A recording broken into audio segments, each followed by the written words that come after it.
อืม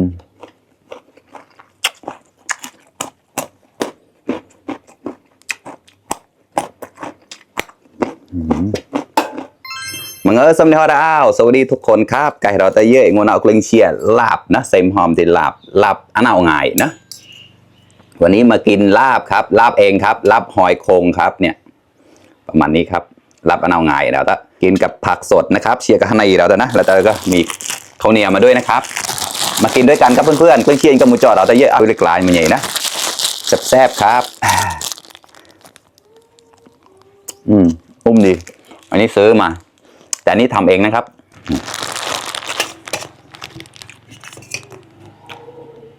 กระดาษกระหอมอ่ะนี่ครับ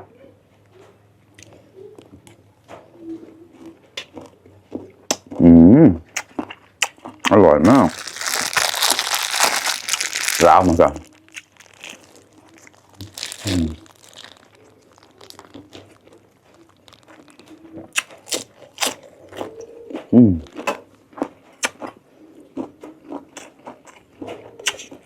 ใครที่ยังไม่ได้กินมากินข้าวด้วยกันครับว้า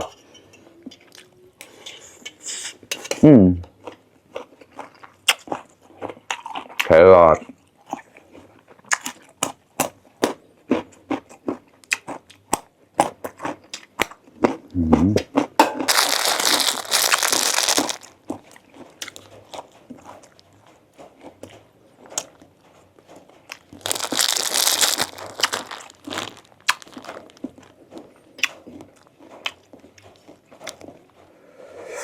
มากระดาษกระ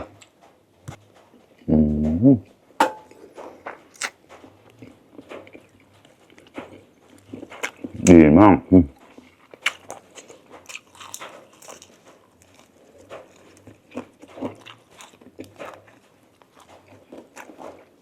วันนี้มากับบรรยากาศระเบียงบ้านเหมือนเดิมครับระเบียงแจเวลาเราจะเยอะกว่าหนัก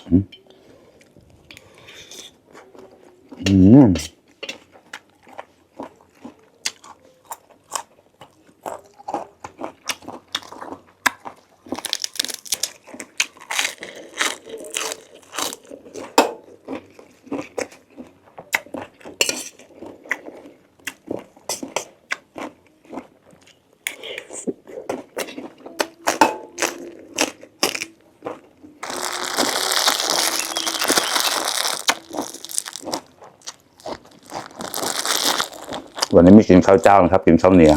มันอาชีพอร่อยนะแต่เพียบปอนหรือเปล่านะไปนะใช่ป่ะ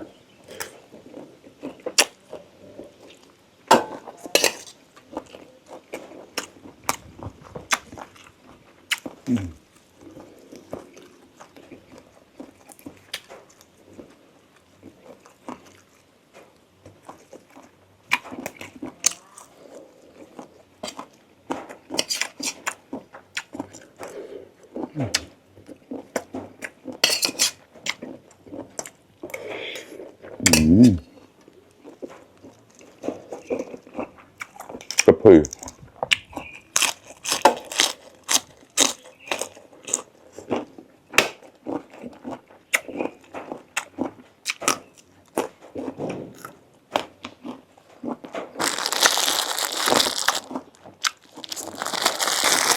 วันนี้อากาศร้อนครับต้ามันแบบเราแดแบงงัวเขาอยู่นะกระดาษกระ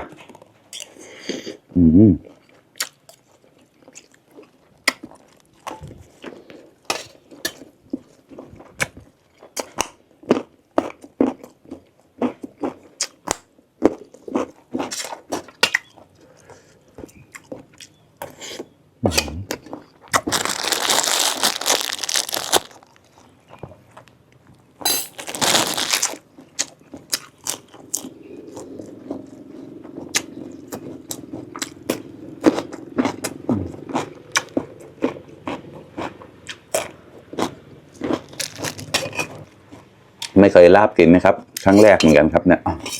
มันลึกเพียงโกลมหรือนะอย่าลองแกล้ได้แล้วนะลงตาเชี่ยเขาเป่ามาว่า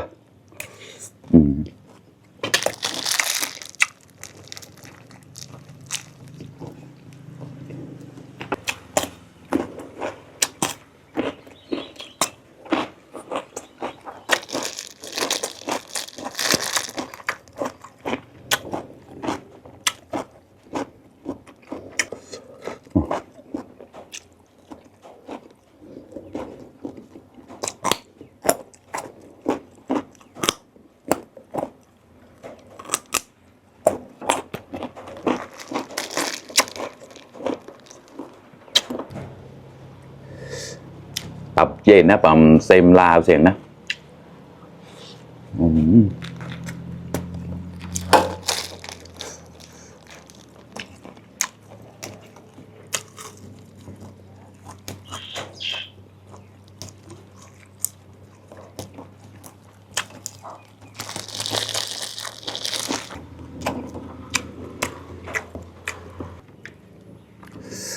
กว่ามาครับเพื่อนๆ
กว่า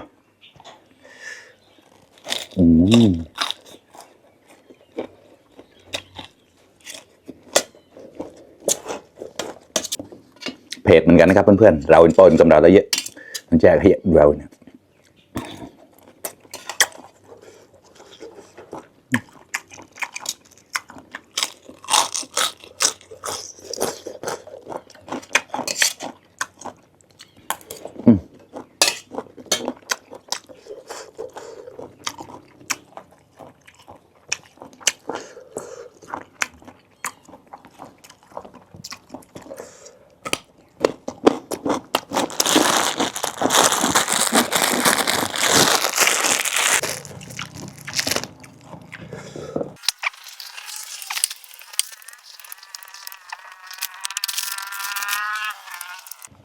เนื้อสัมผัสมันจะกรุบๆนะอร่อยเหมือนกันถามว่ารสชาติมันหวานเหมือนหอยทะเลไม่ไหมนะแต่ก็อร่อยครับ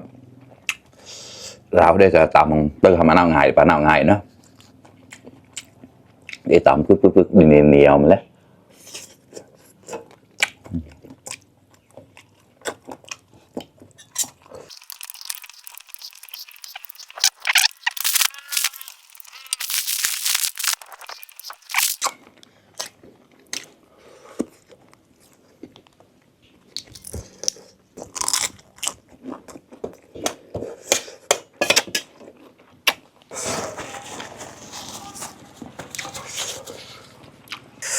โอเคครับเพื่อนๆอิ่มปีก1 มื้อแล้วครับอร่อยมากๆครับทำครั้งแรกครับแล้วก็อร่อยเลยโกลนเราแกล้วดาวตับนะอร่อยอันหนาวนะพอทำลาบอันหนาวนะลาบครั้งแรกเลยครับแล้วก็อร่อยมากครับเชี่ยข้อของเราเยอะกินกับข้าวเหนียวเข้ากันแล้วก็มีผักสดนะอุ้ยอร่อยมากๆครับอันนี้ก็กรอบด้วยครับขอบคุณเพื่อนๆที่เข้ามารับชมทุกคนนะครับฝากเป็นกำลังใจให้ด้วยนะครับพันเดอร์ไลค์ด้วยแชร์เนี่ยเราต้องแต่นามูชิบลังดีมันจะไม่เปิดเนี่ยนะเล็บก็มันสอดซ้ำฮอตก็ตังกูนราวบ๊ายบาย